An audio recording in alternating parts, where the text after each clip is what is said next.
Awesome. Well, thank you so much for the introduction. Really excited to be here with everyone today and to be at Vancouver Startup Week. We can jump in. Let me get my mouse over.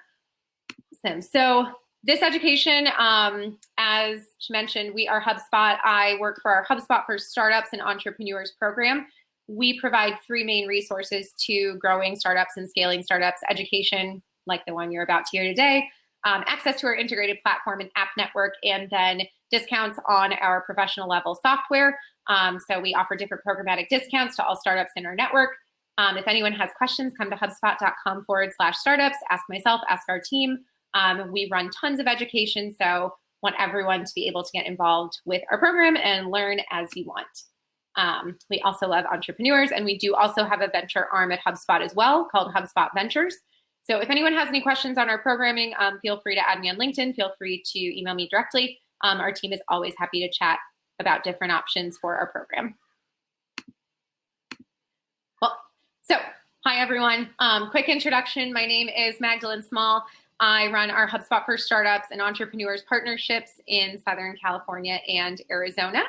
That is my best friend's little dog. On the next slide we're going to see here, that is my dog. I'm a very big fan of dogs. Bit of background on myself. I've been at HubSpot for the past 5.5 years. Sales is something I'm extremely passionate about. That's actually how I got into HubSpot. I joined as an inbound call coordinator. So that was literally at the time we were a new team, and we were the ones that decided to pick up and answer a sales line and then do the inbound chats. So that's how I got my start. From there, I moved to be an SDR team lead. I was then a BDR, a business development rep on our mid-market team, and then spent the majority of my time at HubSpot as a direct rep on our small business segment, where I was selling to and working with small businesses and startups with under 25 employees. So that's where I kind of got my love for working with startups. From there, I joined our HubSpot for Startups team, and now I work with all of our partners and educate our startups on a broader scale. As I mentioned, I'm super passionate about sales and marketing. Love teaching it, and I'm a Wisconsin native for any Midwesterners out there potentially, but I'm LA based now, so on the same coast as anyone who's watching from Vancouver, down in Mar Vista in LA. So as we jump into everything, by the way, please feel free to Slack me with questions. I'll try to take a few beats and a few pauses throughout to make sure I'm reading the chats and I can answer questions as they come in. So please don't be shy. I want to make sure this is as interactive as possible, and that I'm able to answer all questions for everyone as we go through. Don't feel like you're going to interrupt me if you jump in with questions. Really want to make sure, as I mentioned, this is interactive. So, all right, what are we talking about today? Little bit of fear of selling, conquering the fear of selling. To set a quick agenda for us, we're going to talk about the state of sales in our current environment, just to kind of a quick touch base. It's obviously been a very interesting year. We'll talk about the role of sales in today's B2B buying process, how that's changed. We've also talked about, we'll also talk about your sales process, look a little bit at how to start to create a sales process, talk about some fears, some things that people are traditionally kind of afraid of when they first start to either get into sales themselves or look at building and running a sales motion. Look at conquering those fears, look at some tips for conversion, and then talk about how automation can help you sell faster and smarter. So just to top it off, selling in today's time, I think we're all a little bit, coming to the end of what was hopefully a year that will end soon. But in this time, I think there's definitely been kind of a feeling of, is now the time to sell, and how do we approach sales from a tactful and a thoughtful place? We all need to sell in order to keep businesses afloat. It's just the way it is. There is a responsibility of employees. I think what we've found really works on our team is leading with empathy and sensitivity and being a human, something that can really help you to still make sales in these times. Lead with less pressury tactics. Be willing to get a little bit creative with your prospects, with your customers about the levers that you can pull, things like contract pricing, packaging, all that type of stuff. And really lean on resources. This is something that we've found has really worked for our teams internally, is leaning on education, leaning on providing resources, helpful content. All of that really helps. I think everyone is kind of, again, we're all going through this in different ways. So as you're approaching sales during these times, just really leaning on providing value, providing education, providing resources. Don't sell with desperation, really make it about your prospect. And remember, we still need to sell things, and sales will happen. So starting to look at the role of sales in today's B2B buying experience. Some things, and I think we've all experienced this as consumers ourselves. Buyers are really in control today. And by that, I mean that buyers can find information well before they ever engage with a business or a sales rep from that business. I'm sure we've all experienced this. I think we would never think to just pick up the phone and call a business to ask them about their product or their service. We'd probably go online, we'd read some reviews, we might, follow them on social media, but everyone's really used to doing a lot of research themselves. Buyers have also gotten a lot better about blocking out interruptive sales techniques. There's a lot of ways to try to get in touch with people, and people are really good at blocking out the spammy and the annoying ones. And also, and I think this is a good thing, buyers have heightened expectations around the buying experience. Again, we've all been consumers. I think we all can think about a time when we've gone through a really awesome customer service or like sales process or sales experience where we bought something and we're like, that was so helpful, that was awesome, it was easy, I loved it. And I think we can all think of a time when maybe we went through a process that was really full of friction, we felt like we were getting pushed into a sale, maybe we're buying something we were uncomfortable with, and you get a feeling you don't enjoy. So as we think about our buyer, remember they're also humans and they've got a heightened expectation for the way that they want to be sold to and the way they like to buy. And this is a good thing because this means that we can rise to meet that expectation as founders of startups and as salespeople. So taking a look at the buying journey itself, the buying journey used to be extremely linear. So salespeople were mostly in control and the business was mostly in control of the information about the product or the service. Typically, the sales process would kick off with some type of conference call. From there, maybe the conference call would turn into a more sales-focused call, start talking product, things like that. Maybe then there would be an on-site meeting to actually spec out a sale or do an in-person presentation to stakeholders. From there would be a negotiation and a purchase. That person is a happy customer. So as we can see, this process is largely driven by the sales team and by the sales team's interactions, either in person or over the phone with the prospect. So we can see also that the buying experience is pretty light and it's really focused on product. It's focused on showing that person that product. So now what the buying journey looks like is that that prospect can be so much more engaged with content and with your business and your brand and your product before they ever speak to you. So they might come in, they might check out, they might find you via maybe an ad you're running over social. Maybe they read a blog article you've written. Maybe they go call a friend and maybe ask about how your product or your service was for them, or ask about if they use you at their business. Maybe they download a piece of content. Maybe then they get on the phone with sales and they take an interest. Maybe they're also still downloading content. Maybe they're coming back and they're reading customer reviews, they're reading case studies, things like that. Maybe they're looking at third-party review sites, looking at how you shape up against the competition. Essentially, all of this process is much heavier focused on the buyer and on the buyer doing research and engaging with your brand. So now, as we can see, it's really shifted towards not only being about how good your product is, but about the buying experience and the brand experience that you can provide to your prospect. So what this means is that the best product doesn't always necessarily win. So in other words, it's not only what you sell, but how you sell it and how you go to market. So I think, again, we can really look at this as a positive because it basically gives you more ways to bring on a satisfied customer, to close a sale outside of just the quality and the strength of your product. You have so many other potential touch points and ways to get in touch, involved with your buyer to influence that buying process and that buying experience to help you ultimately close that sale. So taking a look at your sales process and how to build a sales process. Your sales process should theoretically consist of about 4 different stages. These are all going to look different as you actually start to put together deal stages in a deal pipeline. But traditionally, your sales process should consist of about these 4 buckets.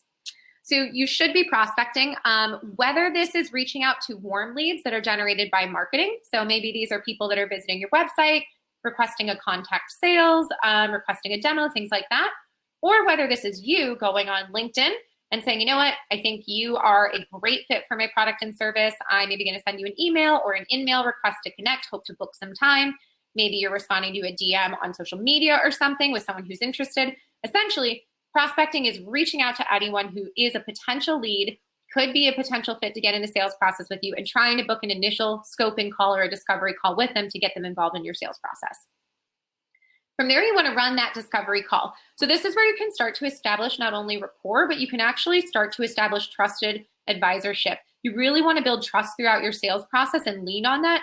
Lean on your prospect trusting you to provide quality information, to be straight with them, to really help guide them through the sales process. So you can start building that from the second you connect with them, even honestly, from the way you prospect that lead or that account, you can be setting yourself apart and building that trusted advisor status.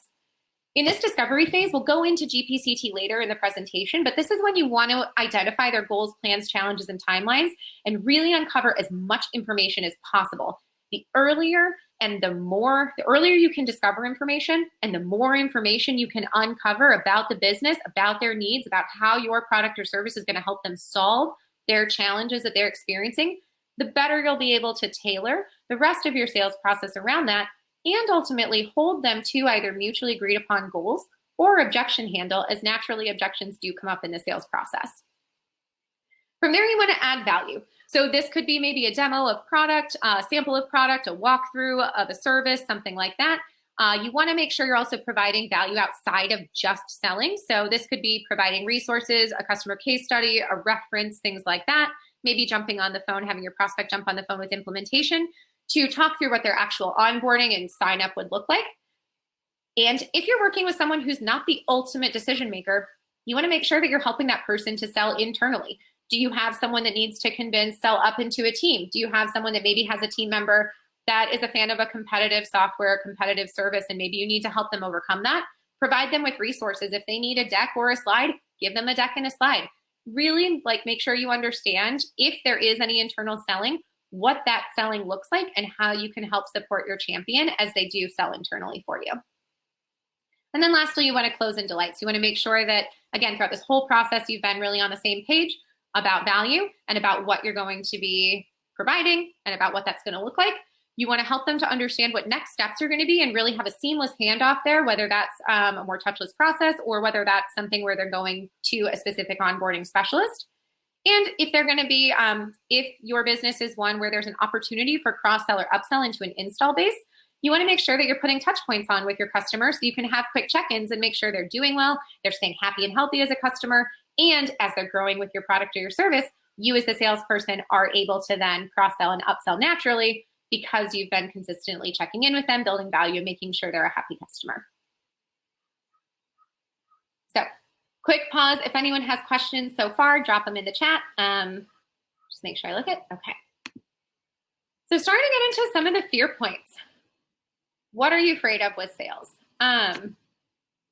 Some typical things that people fear, I think, when they get into sales or start selling for the first time is the fear of personal rejection. This one's a little bit, I think different personalities take personal rejection differently. Thanks for the love on the gift. And I think people also, there can be a really negative connotation around salespeople. So a lot of people can fear being termed as salesy or too pushy or too aggressive. The other fear we're going to look at is simply like being put on the spot, not knowing what to say when theoretically you as the salesperson should be the product expert, the forward-facing, face of the company. Yep, and I agree. Peter just chatted and was something great. There's a massive difference between needs-based selling and product service pushing. I 1000% agree. Back to like selling in the way that your buyer wants to be sold to. I don't think anyone really appreciates just being like pushed product. A lot of times it really doesn't work. If you understand the needs of your consumer and the needs of your buyer, you can really make sure that you're actually selling from like a helpful perspective. And we'll get more into that as we talk about this, but 1000% agree. So we'll start by looking at how to conquer fear of sales. This fear of rejection. So 80% of sales require 5 follow-ups to close. I personally, anecdotally, can say a lot of times I've seen like target accounts we've been working back when I was a BDR. Gosh, it would take maybe 12 emails over the course of 6 months to actually book a meeting with someone. Sometimes someone would even email and you say, I'm interested, but contact me later, or love to pick this up, just too busy right now. It can take quite a while to actually book a meeting and actually sync up with your prospect on a timeline that makes sense for them to be evaluating your service sometimes. But what happens to a lot of people is that 44% of sales reps give up after the first follow-up. So how do we get over that fear and how do we make sure that we are following up appropriately and not being pushy? So one, list out your fears of selling. Again, I think this one really changes person to person. People come into, yep, I see some great chats in here. People are saying things like imposter syndrome. Is my product or service good enough compared to competition? Those are some. I would say one that I found when I was new to sales and new to HubSpot was tenure. I'm not as tenured as a more experienced sales rep. I'm a little green. Is someone going to call me out on that I've only been selling for a year? Yeah, I think being aware of that and listing that out, and also if you're comfortable, discussing with teammates or discussing with colleagues can really help you see. I think this is stuff we all go through at different points in our careers, and being able to have that and be able to discuss it can help you to overcome that. I think also accepting that no is normal and also sometimes really a good thing is huge. I always think of in sales, we are trying to get to the no or the yes as quick as possible. Time is one of your most valuable resources in the sales process. Your prospects and customers also don't want their time wasted.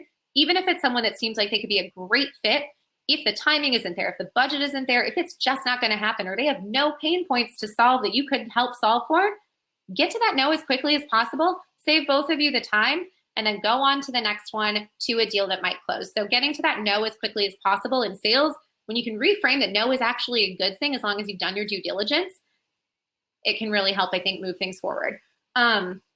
The other thing I like to think of is setting SMART goals.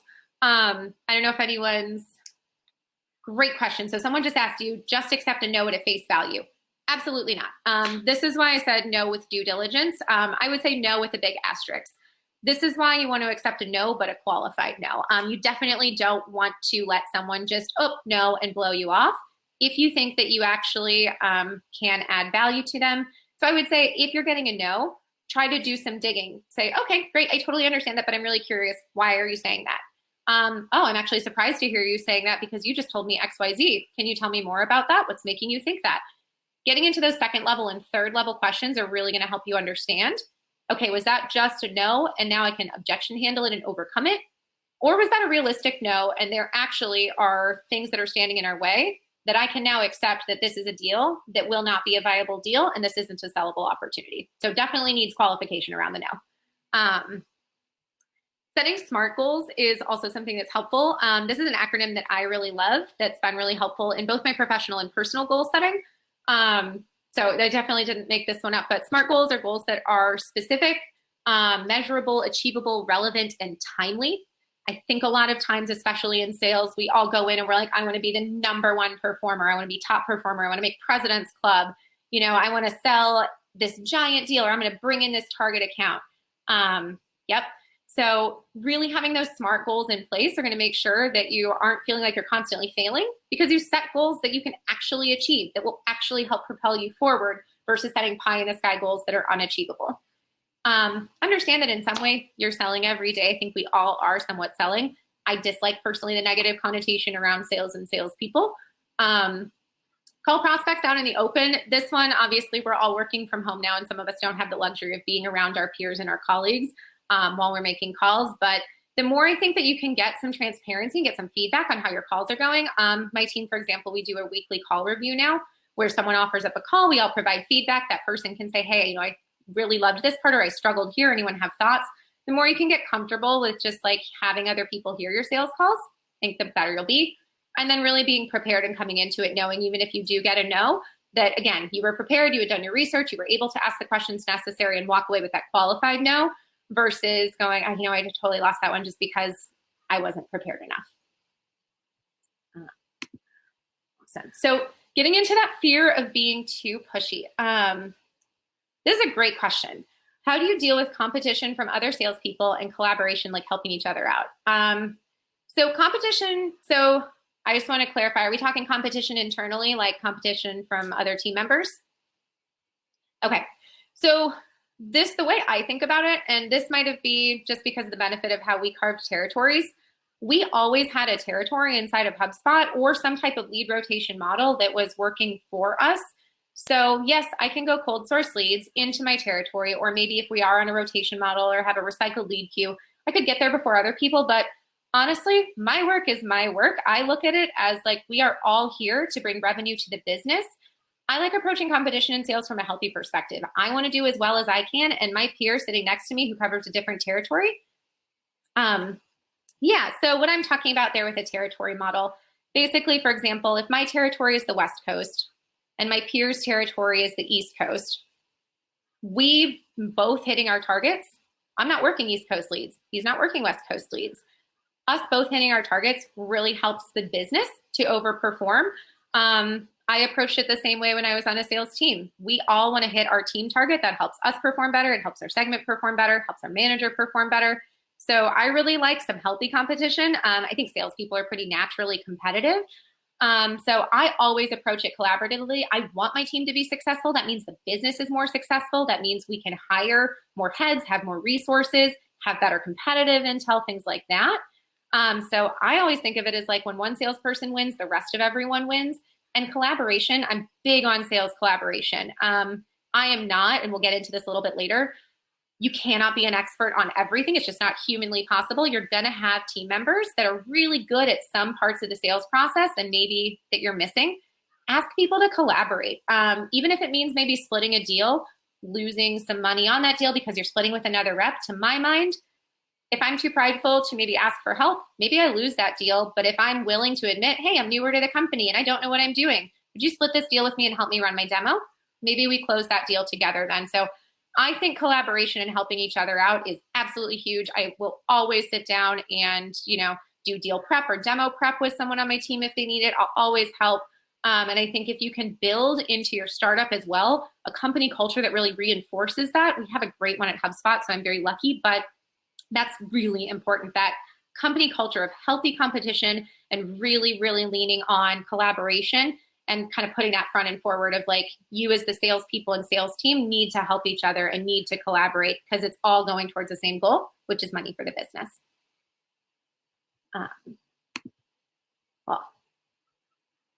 So starting to conquer the fear of being too pushy, too salesy. With this one, I think it's shifting the mindset from like an understanding, we always say it internally, is like, what is your why? So like, why are you doing this? What is the overall goal here? With HubSpot, like we have a great software, but it's not just my job as a salesperson to put software into people's businesses. Our software can truly fundamentally help businesses change the way they operate and change and improve the way they go to market. So really understanding your why. Why are you doing what you're doing? What are the pains that you're helping your customers solve for when they purchase your product or come on board with your business? That's going to help you to really understand it. You're not being pushy. You're really valuing your business, your product, your service, whatever it is you're selling. You have to value it. And if you truly believe in it and the value it can provide, it's not being pushy. You're just helping to like help people by having that solution in place.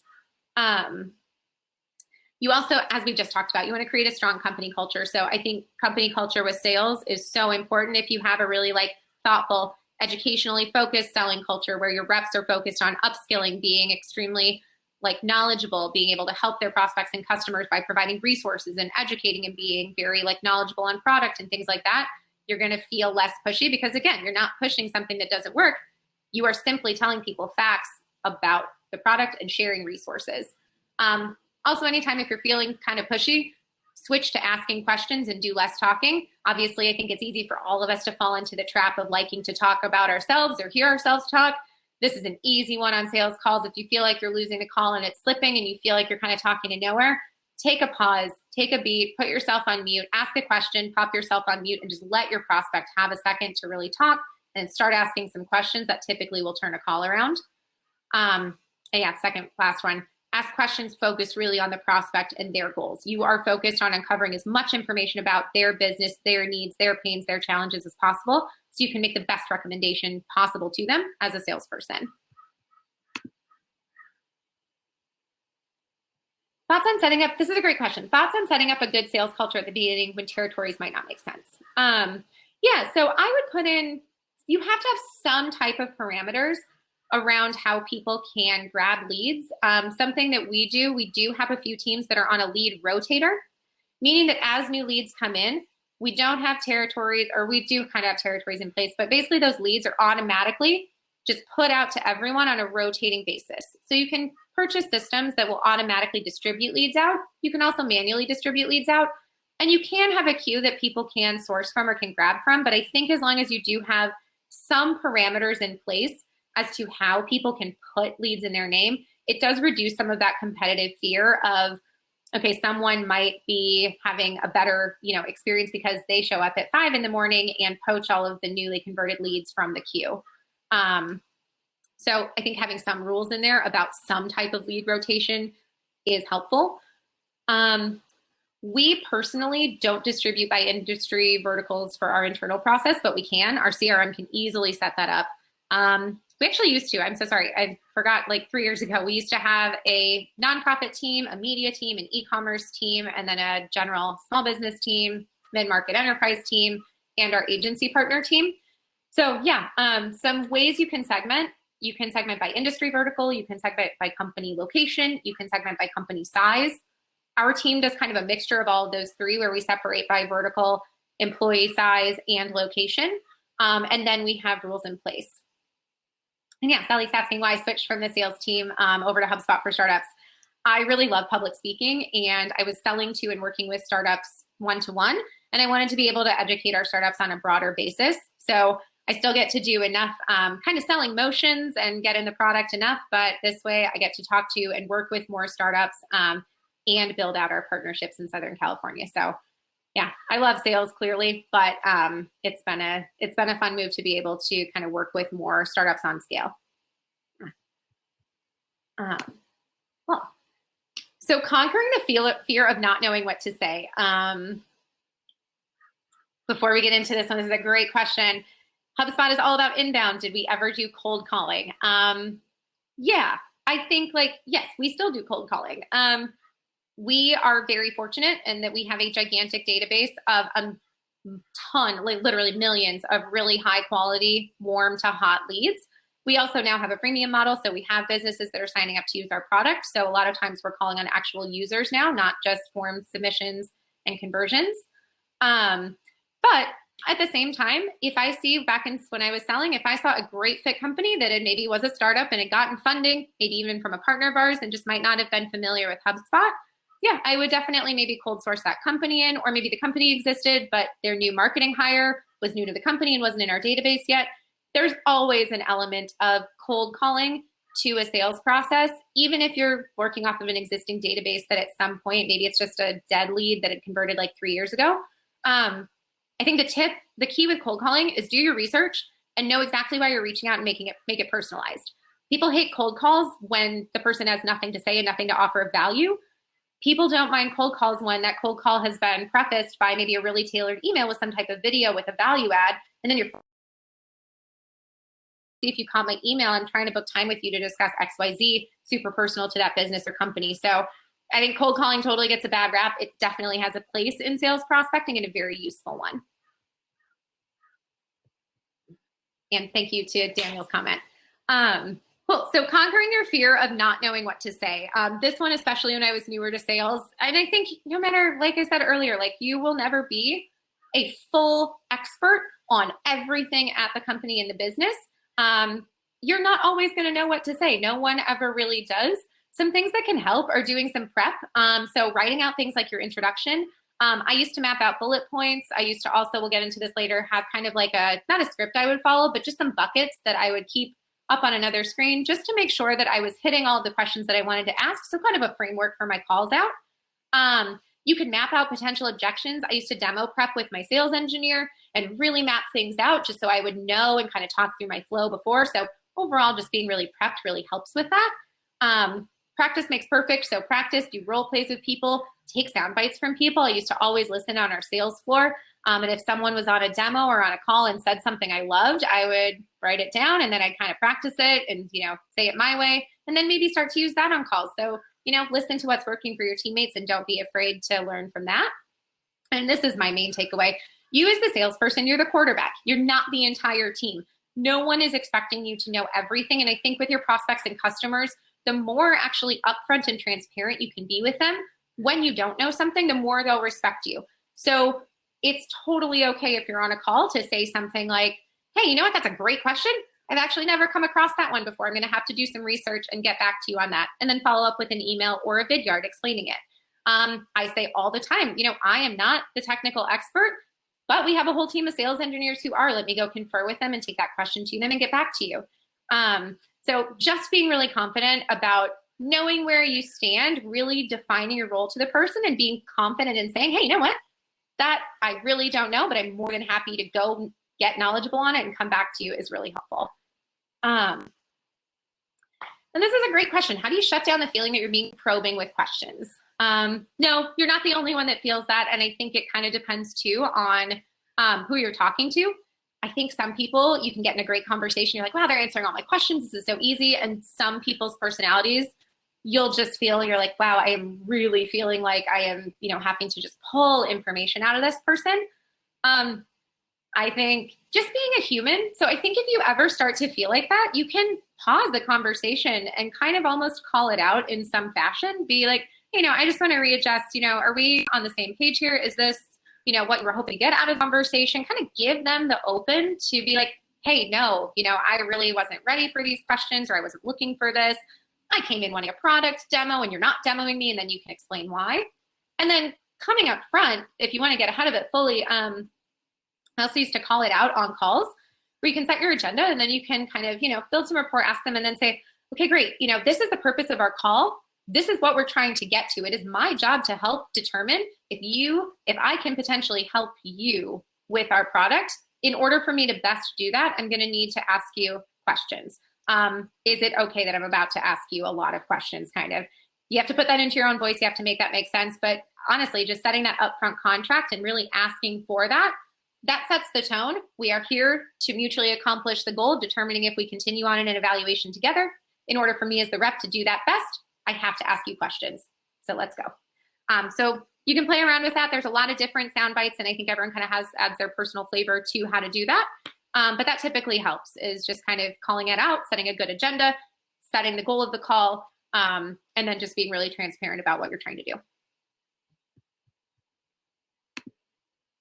So actually, getting into more questions, handling objections and talking pricing.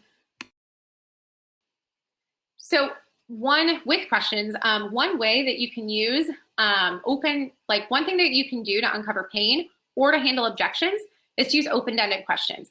I'm very big on not being afraid of having objections come up. I think the last thing you want is to get far down in a sales process, and then all of a sudden, here come all of the objections. The CEO actually didn't want to give budget for this. My teammate loves this competitor. Actually, no one knows I've been evaluating this, and I don't think I can get budget, or I don't think I can get sign off.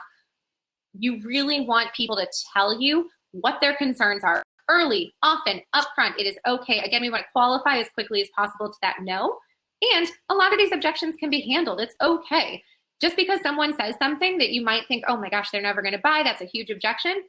Half the time, you probably actually can discuss it with them, provide them the resources they need, work through it with them, address their particular concerns and challenges. But if you're not asking it and you're not providing a space for them to ask it, they won't feel like sharing. So with this as well, you're trying to, this gets back to the feeling of that question of like feeling too probing. You're really trying to determine if this can fundamentally help a business. So some things and some ways I like to think of it, I had a manager explain it to me as you've got your first level question. You want to go about 2 and 3 levels deeper than that with every question you ask. Easiest way, asking how, why, or saying, tell me more. That's always worked for me. If you're ever kind of stumped on take something, just gotta tell me more about that. Why do you think that is? Why has that been happening? Oh, wow. How do you feel about that? All of those are open-ended questions that are going to help that person to open up and going to help you to go that 2 and 3 levels down. So starting to do objection handling with pricing, I always think you want to show your pricing up front, and you want to show pricing early. The last thing you want to do is to have a prospect or a customer go through your full sales process with you and then be blindsided by the price and tell you something like, wow, this is so out of what I was thinking. It's going to erode trust between you and that prospect and customer. And oftentimes it's going to kill the deal if the budget isn't really there. But what you don't want to do is start negotiating price too early. So we'll look at 2 different scenarios, how to talk about pricing upfront in the sales process and how to talk about pricing later in the sales process. So handling pricing questions at the beginning of your process, as I mentioned, I like to show my prospects pricing as early as possible. So I would do it at the end of the discovery call. Even sometimes if I was on a quick connect and someone asked me a question, how much does your software cost? Obviously, you would say, I don't exactly know what you'd be a fit for subscription-wise, but here's our ballpark. You can find our pricing really literally right on our pricing page. So really making sure you're upfront and transparent about that. At the end of every discovery call I would do, if I was taking someone to a demo, I would make sure I'm list pricing with them, taking my best estimate at what subscription level they would be a fit for, so I could actually give them a fairly decent estimate of what their ballpark list pricing would be. Definitely, you get people that start wanting to negotiate. We'll get into that in a second, but some like sound bites you can use. You could say, you know, list price includes X, Y, actually what they're going to be getting. This is a huge pothole I find new reps getting into, where they'll, you know, talk about software or something and then forget maybe another cost like implementation or support or something that's mandatory to the sale or required in the sale. You never want to blindside your prospects with another charge at the end. Again, it erodes trust. So you really want to make sure that you're telling them everything they could be possibly paying for, what subscription level you're recommending. You are the advisor here, so you really want to be prescriptive about it. Don't say, well, I think you might be a fit for X or Z or this. You really want to say, based on our conversation, what I know about your needs to date, here's what I would recommend, and here's what it would cost, ballpark or list pricing. You can also start to ask them, like, hey, this is what I think you need. You told me you need X, Y, Z. With that in mind, this is what I'd recommend. How important is fixing X to you? All right, I have a quick, take a pause here. Set up a strong sales pipeline. Are you talking about how do we get good leads in the funnel? So, oh no, let me, okay, am I back? Okay. So talking about getting, okay, back to the pipeline question. Are we talking about filling your pipeline with leads? So like, how do we actually set up enough deals for a strong pipeline? I'll talk about this from a few different ways. I think first it goes back to the question of prospecting. You're always going to need to prospect, whether that's prospecting into your hot leads that are QLs, demo requests, warm leads, website visits, things like that, old closed lost deals, whatever, or whether that's cold prospecting, working target accounts, cold sourcing, things like that. You're always going to need to be consistently doing that. So I think setting up a weekly motion where you maybe give like 2 hours a day, or you give a certain amount of time on certain days to focusing on just generating that top of the funnel pipeline. By that, I mean like booking meetings for yourself. That's really helpful. From there, you want to understand essentially how many deals you need in your pipeline in order to hit your quota and number. So by that, I mean, it's going to be a little bit different for everyone, but what you want to start to do is you want to start to look, you can kind of work it backwards, and you can say, this is my number. This is our average sales price per deal. So this is how many deals I would need then. Like that quota divided by the average sales price would give you how many deals you need to close. If I look at my demo to close rate and my call to demo rate, I can essentially back up that entire funnel to understand how many meetings I need to be booking myself on a per weekly basis to give myself enough discovery calls, to give myself enough demos, to give myself enough business. So this is really, really specific to everyone's different sales process and every different business based on what your sales process looks like. But it's basically a combination of doing a little bit of the math and then being willing to put the activity metrics towards it or to work towards it to making sure that you are building yourself a strong sales pipeline. And then I'll hit it again, qualification. If you have a ton of deals in your pipeline, but they're poorly qualified and you haven't done your work on GPC, no, there are objections. That's not a strong pipeline. So making sure those are really qualified leads that are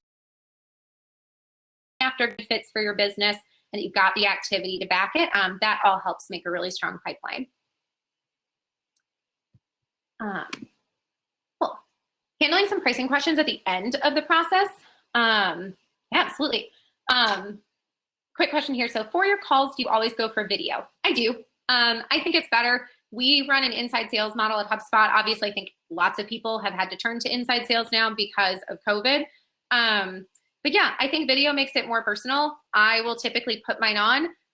Once in a while, you know, I'll have people, I'm not going to force my prospects to turn on their video if they're like, hey, I haven't, you know, put my makeup on this morning. I don't really feel comfortable, or I'm driving or whatever. But yeah, I typically always go for video if I can. It just helps you to read people's faces too and have a more personal engagement. And then I do. Yeah, I do. If if I can't see them, you can say something like oh, video on, you find the controls and stuff if you're in Zoom. So approach it from a helpful perspective, and definitely don't leave the call if they refuse. But I would say you can ask for someone to turn video on, kind of assume that they haven't figured it out or don't know it, approach it that way. And then if they tell you they don't want to turn it on, just let them. Question, how do you compete as a CEO of a startup with big companies and finding good salespeople when you can't compete on price? So when you can't compete on salary, I think you can compete, you have to compete on like culture and upwards mobility. So culture-wise, I mean, salespeople, like salary is definitely, I think, a big driver for salespeople, but also work-life balance, flexibility, things like autonomy over territory, over their leads, things like being able to build their own sales process. If you've got a really big established corporate company, oftentimes as a salesperson, you're really more told how to run process and getting to say things like, hey, I don't think our deal stages work. I'd love to go, you know, pull some data and refab that for the whole org. So I think there's a lot of opportunities as a sale, like why a startup would be really enticing to a salesperson. Like I said, autonomy, more flexibility, the ability to go kind of build the playbook from the ground up. That's really appealing to a lot of salespeople. And then the second piece, I think, would be, sorry, I'm kind of forgetting on the second piece, but, oh my gosh. Sorry, I totally blanked on what my second piece was going to be. But yeah, I think Kai just commented and build a strong community, have a really great product, like have something that is good to sell or that's going to be disruptive. I think salespeople also like to be on the forefront of new things. Oh, that was the second piece. Upward mobility. A lot of times what can happen at big companies is there isn't, like, there's only so many managerial roles. There's only so many director roles. While the company might be growing, a lot of times salespeople can get stalled out. So if you as a startup are offering someone the ability to rebuild the playbook and maybe up-level their career, and now they potentially in a few years could be the manager, the director, hiring and building a sales team with you, I think that's hugely enticing to salespeople. Especially salespeople of a certain personality that might want to be a people leader, that might want to train other people how to sell, that might want to build a sales org. Yeah, all that stuff I would say is actually really enticing to salespeople. Don't feel like you're not competitive. I think going to a startup, it's different than working as a big company from a rep perspective, but it's definitely very enticing to a lot of reps.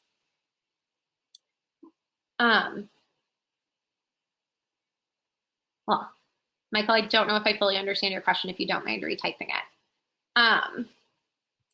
The one thing I'll say on this slide, maybe while Michael retypes, with handling pricing questions at the end of the process, don't go into a pricing negotiation unless you have firm commitment that every other single piece of that evaluation, of that objections, of everything has been handled, and that you have a verbal commitment that pricing aside, they will move forward and your product or service is the solution of choice. I had a manager who was amazing at this, but he would literally, people would kind of start to try, you know, maybe at the end of a demo or something to try to start talking price or negotiating with us. And he would really just shut it down in a very concise and polite way, but basically be like, hey, you know, I'm happy to talk price, but are we there yet? Are you willing to say, HubSpot, are you ready? Solution of choice? If so, awesome. Let's talk about contract signature. If not, let's figure out, you know, let's tick those boxes and then we'll get there when we need to get there. So really just making sure that you are firm in that helps to make sure that you're not giving away too much in negotiating price before you've actually got full commitment from someone. It's going to make it a lot easier to negotiate because then you won't have those other objections come up when you think that the only thing left to negotiate is pricing. Okay, so Michael's question is great. What if you have a strong idea, you already have interest in clients, but your product's not ready? How to maintain interest over a long period of time? I think that one gets more into a little bit of creative, like brand community building and marketing, but it's the nurture piece. You have to figure out what's going to hold people's attention with content and adding other ways. Do you, in addition to your product, do you write like a really amazing, you know, industry leader forward blog or something? Do you have, you know, resources you could provide them? Can you connect them to other people in the community? Basically, are there pieces of content or events or something you can drip out to them to keep them involved? And then also keep them updated on where your product stands from a like product beta perspective. Yeah, And then Peter just typed in, there are also different social styles of thinking. People are more like drivers, more analytical, more amiable. Yeah, I think understanding like what makes people tick and being open to responding to that in a sales process is also really huge. You're not always going to be selling to the same type of person.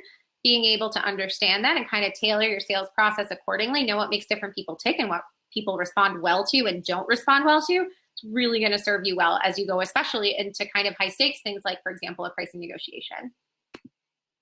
So actually, if you've done all of this and you're still thinking you want a way to level up and improve, I am a big proponent of recording everything you do so that you can improve from it. Record your calls, have someone review them with you, whether you feel comfortable having a manager do that, or maybe you want a peer to do it, or maybe you just want to sit and listen to it and go, oh, you know, that's why I actually forgot to ask that question. Reviewing your calls is really helpful, and doing some things before you go into a call review. Basically just prepping is going to be really helpful as you do sit down to review calls. So making sure that you've time-stamped certain parts of the call that you really want to focus on, making sure that you're really lasering into 1 to 3 areas of focus that you want to improve versus just thinking, I have to improve everything. That goes back to SMART goals. But leveraging like your own calls, yeah, time-stamping is huge. I think a lot of times when people go to review calls with groups, they just play the whole call. It's really easy to lose focus and lose attention. What you're probably wanting is like, hey, you know, at minute 5, I feel like I lost my prospect. You know, I feel like the conversation shifted. Could I have everyone take a listen with me here? If you timestamp it out, you can really laser focus into the areas that you want to improve and get that feedback there. And then you can always give the call out to everyone and say like, hey, if you want to listen to the whole call here it is. If anyone has feedback, you know, let me know. So looking at some tips to increase conversion with your prospecting and with your process. With your email outreach, think about your formatting, make it as personalized as humanly possible. A lot of times your prospects will be publishing things themselves. Maybe they're featured in a news article. Maybe they wrote a blog post. Maybe they posted on LinkedIn. Reference the stuff that they're doing that makes them a human, a professional, and reference that. Tell them why you're trying to get in touch. Be concise, be to the point, focus on them, but really personalize everything that you're doing from an email outreach perspective. Think about the verbiage that you're using. Are you focusing too much on words like me, I, us, our product, or are you using words that are inclusive of your prospect that focus on them, their goals, their needs? That's always a good call out to, especially if you're doing call reviews, listening to like how often you're saying certain words, stuff like that can be a really helpful way to improve. And then this one is super huge. Timing matters when you're prospecting. Work smarter, not harder. There's a ton of data published from multiple different sources on what the most effective prospecting days and times are. If you only have a limited amount of time in the day to get your prospecting done, schedule it for the day and the time of week that people are most likely on their computers and are like data proven to be opening email and responding to cold calls best. I've had many friends employ this. We do this at HubSpot. If you time out your prospecting to be in these smart times, you'll definitely get an uplift in the amount of meetings booked. And goes back to meeting your buyer, communicating with your buyer, how they want to be communicated with. Meet them when they're online, and you'll have a much better and easier time booking meetings.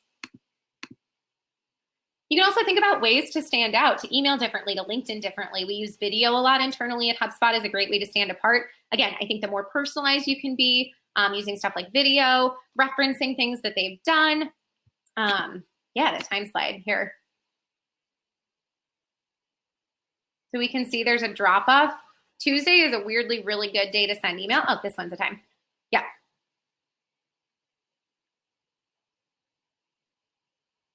There we go. All right.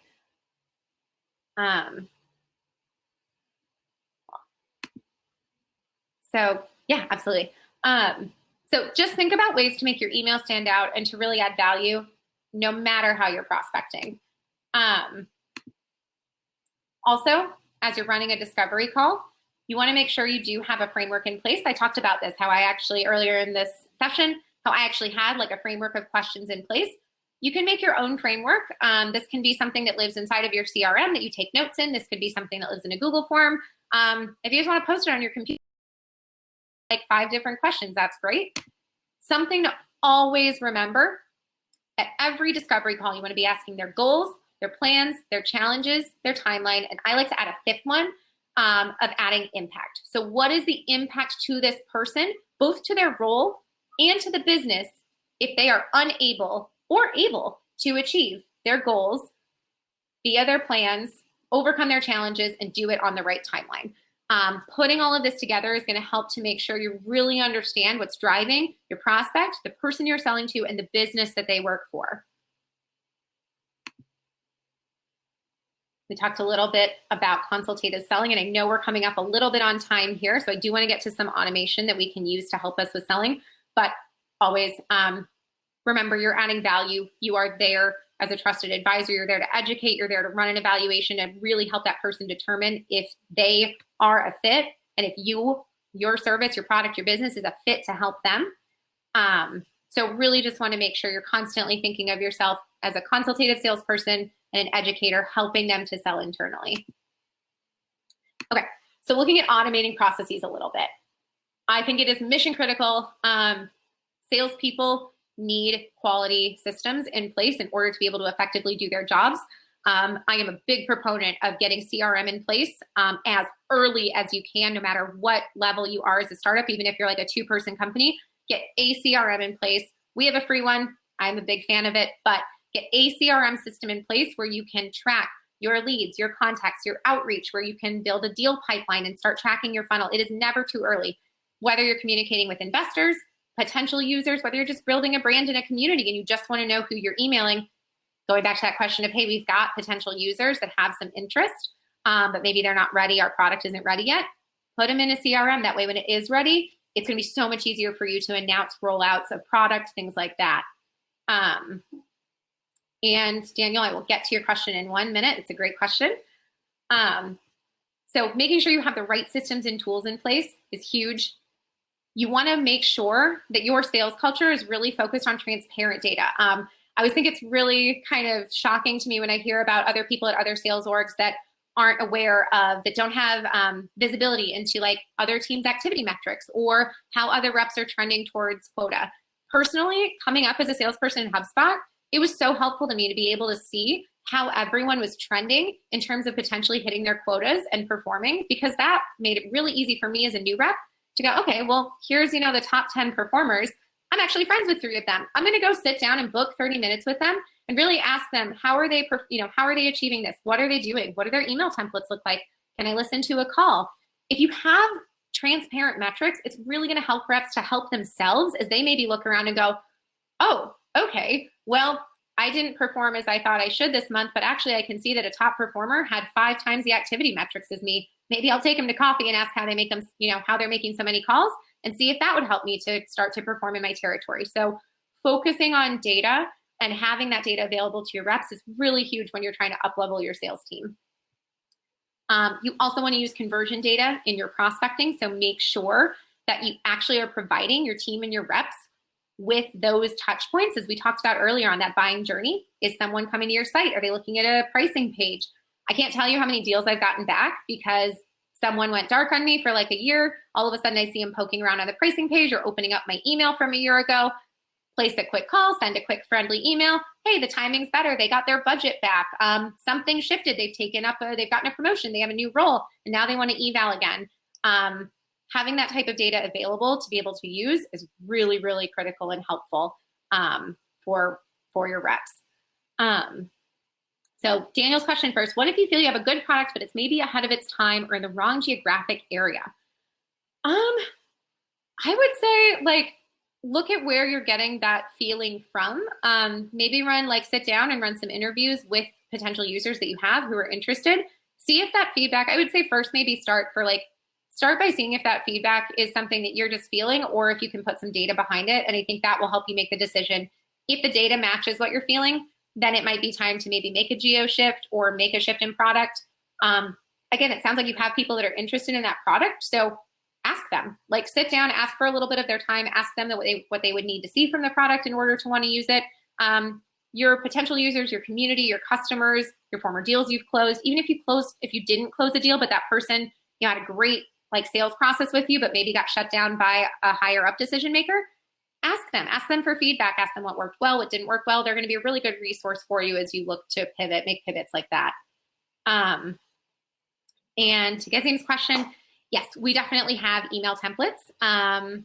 We have email templating. We actually even have email sequencing. So you can put together automated emails that go out from your individual inbox and actually link together up to 5 templates at a time, so that you don't have prospects falling through the cracks just because you ran out of time and didn't have time to press your, hey, did you see my email? Following up on this secondary email. We have a ton of these tools. Our sequences tool is one that we really heavily use on the sales team. You can personalize these. You can personalize them in between, add tasks in between, for example, to add someone on LinkedIn or to place a call. So it can really help to trim up that prospecting process. You can use these at any point in time. Yeah, we definitely have templating and sequencing tools as well. And then lastly, with automation, make sure that it's easy for your prospects. As you're doing all this prospecting, you're putting people through the sales process, make sure it's easy for them to get back on your calendar. I think this is a piece that we all really kind of forget about, is the struggle of just trying to coordinate schedules with someone. We have a calendaring app. There's plenty of calendaring apps on the market, and we have ours built in proprietary to our platform.